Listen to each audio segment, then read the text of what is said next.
नमस्कार दोस्तों, मैं हूं अमित। मेरे चैनल पे आप लोगों को स्वागत है। दुबई चला बंगाली बाबू का आज दूसरा एपिसोड लेके आया हूं।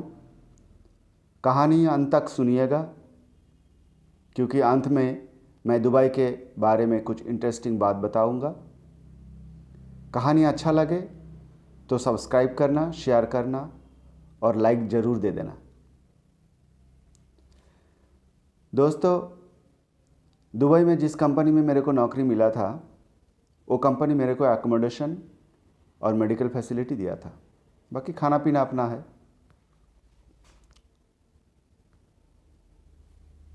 तो दुबई एयरपोर्ट से मेरा ड्राइवर मेरे को लेके एकोमोडेशन तक छोड़ दिया और क्वार्टर के एक चाबी मेरे को दिया और उन्होंने मेरे को अलविदा बोल के चला गया। मैं रूम में पहुंचा, जाके थोड़ा फ्रेश हुआ। तब सोचा, नया घर, नया माहौल अच्छा लग रहा था, लेकिन घर की बहुत याद आ रहा था। इधर मेरा पेट में चूहा दौड़ रहा था। बहुत भूख लग गया, सुबह से कुछ खाया नहीं।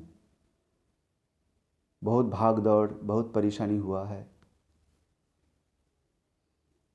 तो मैं ड्रेस चेंज करके रूम लॉक करके निकला रेस्टोरेंट की खोज में। 10-15 मिनट के दायरे में ही रेस्टोरेंट मेरे को मिल गया। वहाँ 2-3 रेस्टोरेंट था। ज़्यादातर रेस्टोरेंट वहाँ केरला वालों का है दोस्तों।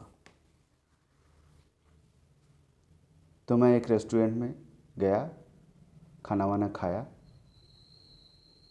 खाना वाना खा के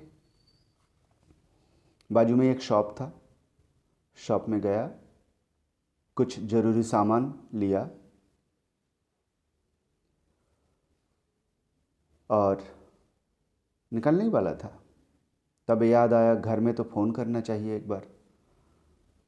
2 दिन से फ़ोन नहीं हुआ, बात नहीं हो पा रहा है। मैं पहुंच गया, कैसे पहुंचा, अभी मैं कैसा हूँ, घर में सब कैसा है, थोड़ा हाल हकीकत जानना चाहिए। लेकिन फ़ोन कैसे करूँ? मेरे पास तो मोबाइल है नहीं, और जब तक 1 महीना सैलरी नहीं मिलेगा तब तक मोबाइल खरीद भी नहीं पाऊँगा।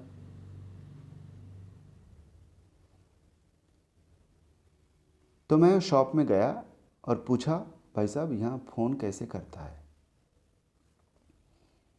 तो उन्होंने मेरे को 50 दिरहम का एक एटीएम कार्ड जैसा कार्ड दिया। उसमें 50 दिरहम का टॉक टाइम होता है।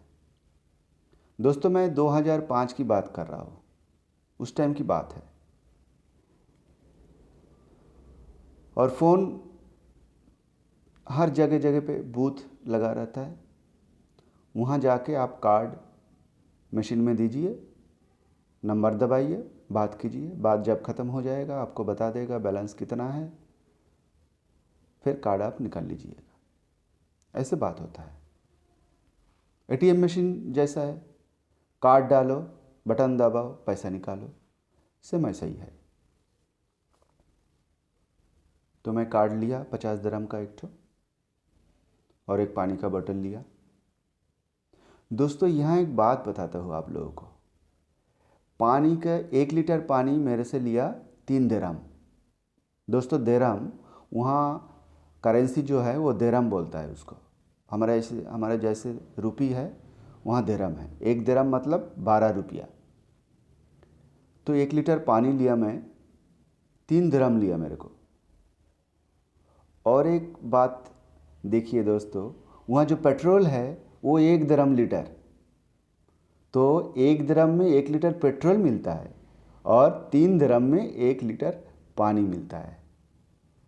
तो देखिए दोस्तों, पानी वहाँ महंगा है, होना भी चाहिए, क्योंकि समुंदर की पानी रिफ़ाइन करके बेचा जाता है। तो इसलिए पानी बहुत महंगा है वहाँ। तो मैं कार्ड लेके बूथ गया और बूथ में जाके घर वालों से बात किया, बहुत टाइम बात किया। बात करने के बाद फिर मैं वहाँ से निकल के रूम चला गया। रूम के दरवाजे के सामने खड़ा हूँ और मैं जेब में हाथ डाला मनी बैग निकालने के लिए, क्योंकि मनी बैग के अंदर मेरा जो सिंगल चाबी था रूम का, ड्राइवर दिया था मेरे को, और सिंगल चाबी का अभी तक रिंग खरीद नहीं पाया मैं, तो इसलिए मनी बैग के अंदर रखा था। देखा मनी बैग नहीं है। अब क्या होगा दोस्तों, मनी बैग तो गुम हो गया। मैं इधर उधर ये जेब में हाथ डाला तो दूसरा जेब में हाथ डाला, मनी बैग नहीं है। सोचिए दोस्तों, दुबई एयरपोर्ट से लेकर अभी तक कितना परेशानियों का सामना मैं कर रहा हूँ। भगवान को कोस रहा था मैं, हे भगवान मेरे को और कितना परेशानी झेलना पड़ेगा, लेकिन कोस के तो कुछ फ़ायदा नहीं है। मेरे को ढूंढना पड़ेगा वो मनी बैग कहाँ है। तो मैं तुरंत वहाँ से भागा। पहले तो रेस्टोरेंट गया, वहाँ जाके पूछताछ किया, बाद में शॉप में गया, वहाँ जाके पूछताछ किया, लेकिन कोई मेरे मनी बैग को देखा भी नहीं और बोला कुछ नहीं है या। वहाँ से निकल के रोड के बाजू में ही बैठने का जगह था, वहाँ बैठा और सोच रहा था कहाँ कहाँ मैं गया था, कहाँ हो सकता है, या रास्ते में गिर गया। तब याद आया मैं तो फ़ोन बूथ पर गया था, तो जो बूथ में मैं बात किया था उसी बूथ में मैं गया। जाते जाते देखा बूथ से एक आदमी निकल रहा था, बात करके वो निकल रहा था। तो मैं बूथ के अंदर गया और जाते ही तज्जब हो गया मैं दोस्तों। क्या देखा मैं जाके, देखा मेरा मनी बैग वहाँ पड़ा है। सोचिए दोस्तों, कम से कम आधा घंटा तो हो ही गया। मैं वहाँ से बात किया, रूम गया, फिर इधर उधर जाके ढूंढा, आधा घंटा तो हो ही गया। आधा घंटा में से कोई ना कोई तो वहाँ बात करने के लिए आया होगा, लेकिन कोई वो बैग उठाया नहीं। देखिए दोस्तों, दुबई की कानून इतना सख्त है, और वहाँ चोरी का साजा है हाथ काट देना। इस डर की वजह से कोई चोरी नहीं करता। बहुत अच्छा लगा, मेरा मनी बैग मिल गया। मैं तुरंत मनी बैग को उठा लिया, और ऐसे उठा लिया जैसे कुछ मैं समेट रहा हूँ। उठा के भीतर देखा, सब कुछ ठीक है। तो मैं वहाँ से निकल के रूम में आ गया। आके थोड़ा सुकून मिला और मैं शांति से सो गया। दोस्तों, यही था आज की कहानी, एपिसोड 2। आप लोगों को अच्छा लगे तो शेयर करना, सब्सक्राइब करना और लाइक ज़रूर दे देना दोस्तों, क्योंकि मैं मेरी ज़िंदगी की छोटी छोटी कहानी आप लोगों को बताता रहूँगा।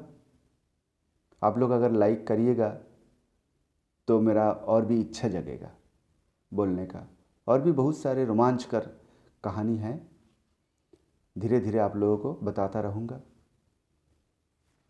अगला एपिसोड आने तक इंतज़ार कीजिएगा, मैं ज़रूर लाऊँगा अगला एपिसोड। तब तक के लिए नमस्कार, गुड बाय।